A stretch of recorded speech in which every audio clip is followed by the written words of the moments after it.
રાજ્યમાં યુવાનોને ડ્રગ્સના દૂષણને અટકાવવા માટે પોલીસ સજ્જ છે, ત્યારે ભરૂચમાં પણ નો ડ્રગ્સ ઇન ભરૂચ અભિયાન અંતર્ગત પોલીસે સ્કૂલ વાનમાંથી એમડી ડ્રગ્સ સાથે એક આરોપીની ધરપકડ કરી। બાતમીના આધારે આરોપી પ્રકાશ પટેલની વાનમાંથી 6,20,000ની કિંમતનું 62 ગ્રામ ડ્રગ્સ ઝડપી પડાયું। પોલીસે વાન સહિત 7 લાખનો મુદ્દામાલ ઝડપી એનડીપીએસ એક્ટ હેઠળ વધુ કાર્યવાહી હાથ ધરી।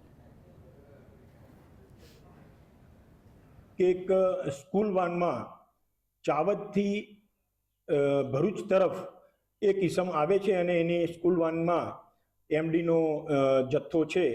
તો એ હકીકત આધારે પીઆઈ શ્રી ચૌધરીના માર્ગદર્શન હેઠળ ત્યાં રહાડપુર નજીક વોચ ગોઠવવામાં આવેલી અને વહેલી સવારના એક ઈસમ આ સ્કૂલ વાન લઈને આવેલો અને એને રોકતા ચેક કરતા એમાં 62 ગ્રામ જેટલો એમડી નામનો નશાકારક ડ્રગ્સ મળી આવેલું।